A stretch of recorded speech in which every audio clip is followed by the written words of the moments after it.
On with our next speaker, coming from Berlin.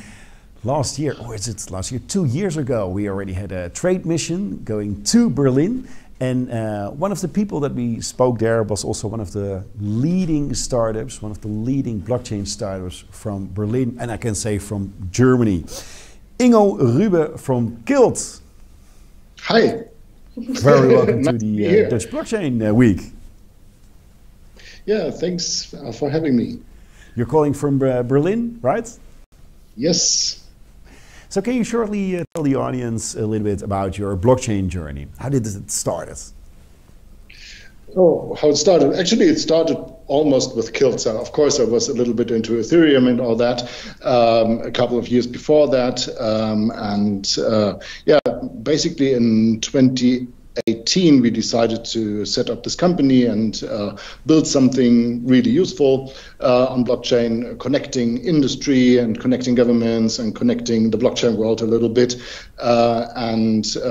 Yeah, the subject we came around was basically digital identity, because this is one of the things that's definitely wrong or going very, very wrong in the Web 2, and we were all striving for making it a Web 3, and this is one of the fundamental building blocks. So we said, okay, let's concentrate there, and ever since I have been building on Kilt. Right, so in the previous session we already had a long conversation about self-sovereign identity, Web 3. Curious to learn, what does Kilt do? Yeah, basically Kilt does self-sovereign identity in a pretty nice way, I would say. We were doing a lot of research and looking at identity systems and trying to understand what identity actually is in the first place. And we came up with the notion that actually identity consists of two things. One is an identifier in the physical world. That would be, for example, your name or your face or your fingerprint, something which is per se decentralized, right? So nobody ever gave the face to me. That's my own thing. And then after you have your face, your identifier, then you go to several trusted entities, like, for example, a government, and they give you a certificate which says you are Dutch or you are German in my case.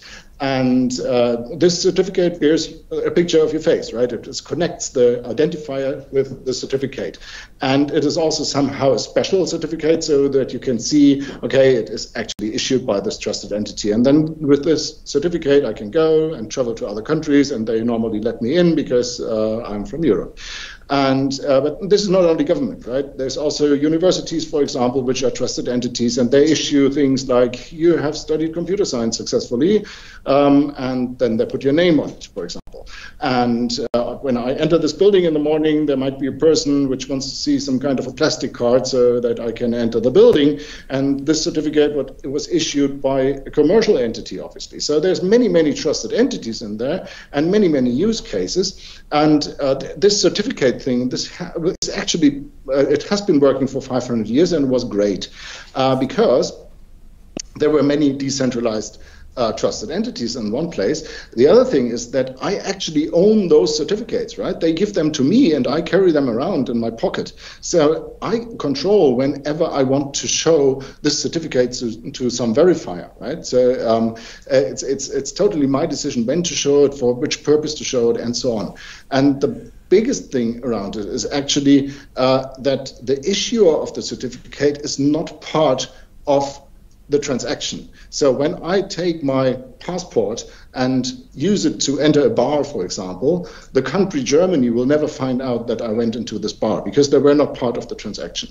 And this is totally luxurious, actually. This is very, very self-sovereign and very, very decentralized in a way. And we had it for 500 years. And then came the internet. And then all the certificates and also the identifiers were put into a central database at Facebook. And this centralizes things. It's the issuer of the certificate notices when I use the certificate. This is all totally wrong, and this is why we had the notion we have to build something. So now there is emergent standards around that, like DIDs, decentralized identifiers, and verifiable credentials. And we were setting out to implement those things in a nice and user-friendly way, so that not only the users could, the individuals could use them easily, but also that industries could adopt them easily by building software which is easily accessible, even though it is running on a blockchain. And question, what do we use the blockchain for? The blockchain is basically used for first holding the IDs and making them available, and secondly for holding the validity of the credentials, not the credentials themselves, because the credentials themselves, as I said, belong to the user, right? All right, that's a really interesting pitch for Kilt. Really interesting also to learn how this actually works in practice. Because like as mentioned in the previous session, we have been speaking already about self-sovereign identity, more broader context. Curious to learn. It sounds the things that you're telling us are more future visions. Is that true, or are you already working on like practical implementations within Germany, within Berlin, maybe on a global scene? Yeah, not only in Berlin, but also in Berlin. So, for example, we did together with the DENA, which is the German Energy Organization or Association.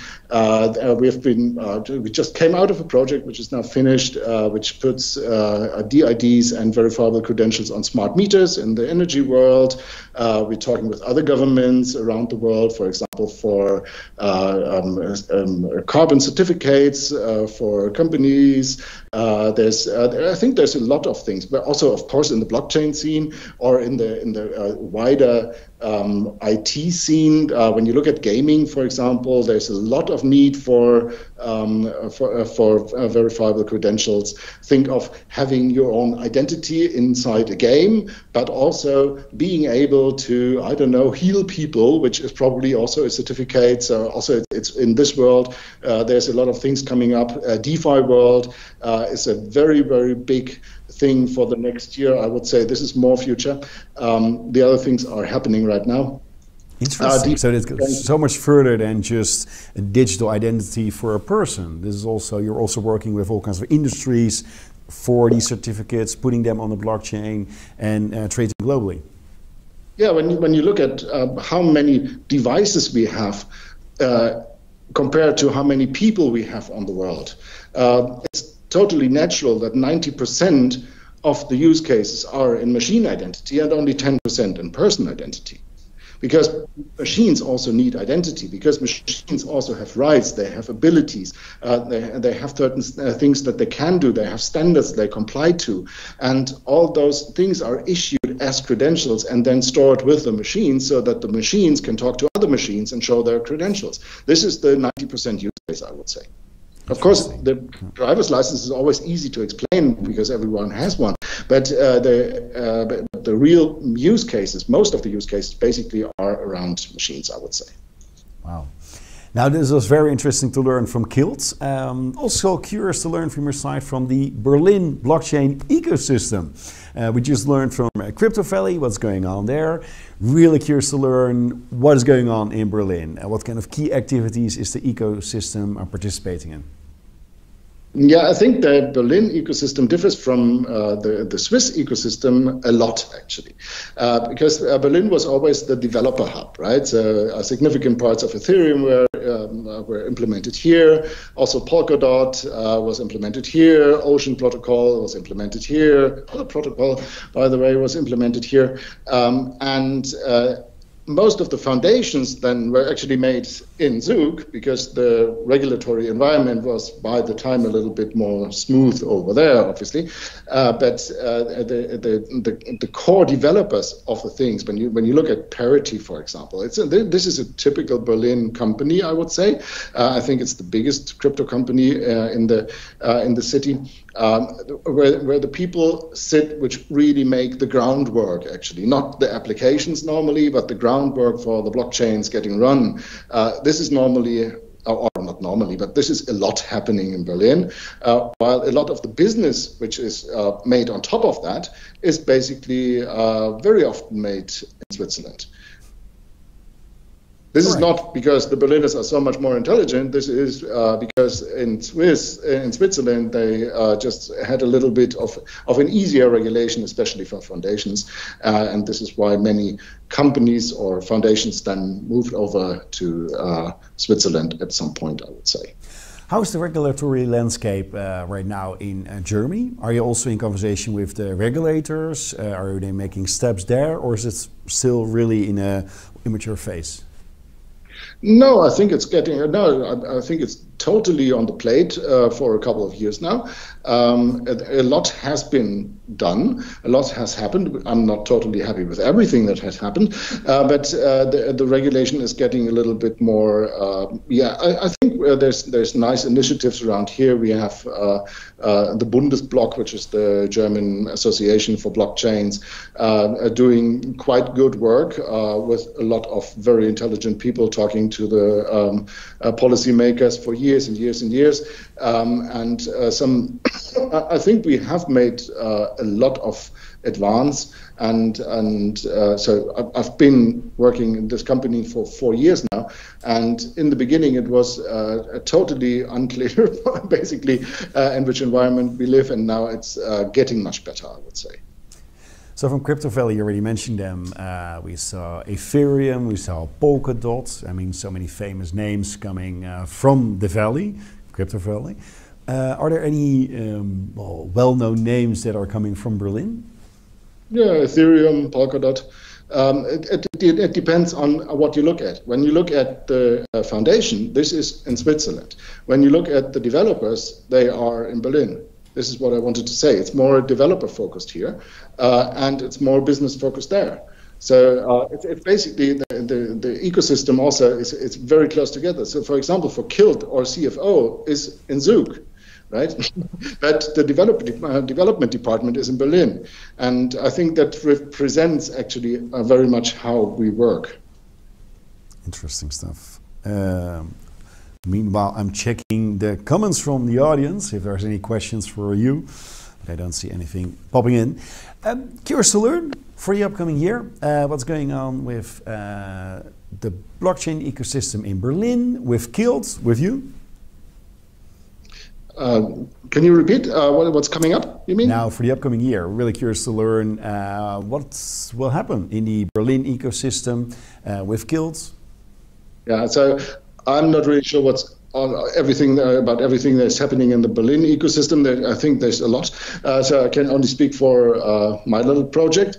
I think even in this year, there's a big step for us coming up, which is that we're going to launch applications. One is called Social KYC, which is a pretty nice thing because it really shows how users, without any knowledge about blockchain or anything, can start interacting with digital identity. So this is going to come up in the next weeks, which is totally exciting for us. So in the next year for us, it's all about adoption, I would say. So we're going to launch a hell of a lot of corporations which are in the making with not only people from the Polkadot ecosystem, because we are part of the Polkadot ecosystem. So this is very natural that we work together with those guys, and I think everyone expects this. But there will be also corporations outside the Polkadot ecosystem, even with other ecosystems, which is totally interesting. And also a lot in industry and also policy things. So this is what's going to happen next year. The Kilt blockchain was just launched in, what was it, September this year, and so it's brand new, right? And now the next step when you launch something like that, the first step is actually you decentralize it totally, so that you have a really decentralized network. And what comes next is then that you care for a lot of adoption of the network. Right. Now, a little bit broader, besides Kilt and the Berlin ecosystem, what is the one thing that you're really excited about in the upcoming year, possible trends within the broader blockchain ecosystem? I think Web3 is going to, because this year was actually a year where we saw a lot of things which are connected to Web this year and even some parts of the last year. So I think what we are having now is a working infrastructure for Web3. And this is, I think, a long term, of course. It's not everything is going to happen next year, but for the next 9 years, let's say. For the next 9 years, we're going to see a huge shift from Web 2 to Web 3. And this was all very much theoretical in the last 5 years, basically. And now we're switching from theory to practice. So the first applications actually start working. People are going to look at them. They will not be the best and the fanciest probably in the first year.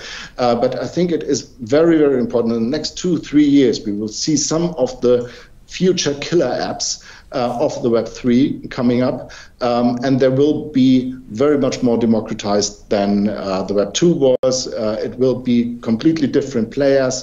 I think metaverse is a terrible word, but a metaverse is something that is going to move totally into the Web3 space. So companies from the Web 2, which now call themselves Meta, may not be as successful as they think, because the whole decentralized world is focusing very much on building things in the metaverse. This is all the NFTs, all the things which are going around, like virtual real estate. All that stuff is coming up right now. This is really, really exciting. This is, I think, and this is probably one of the first real killer applications which comes with the Web3. So I'm really, really excited to see that. Looking forward to all these killer apps evolving in the upcoming year. Well, thank you so much, Ingo Ru from Kilt, joining us from Berlin. Really, really appreciate it that you took time to join us and tell a little bit more about the ecosystem and, of course, Kilt. We're going to follow you in the upcoming months. Really curious what the startup will bring. But for now, good luck and thank you so much. Thank you. Bye-bye.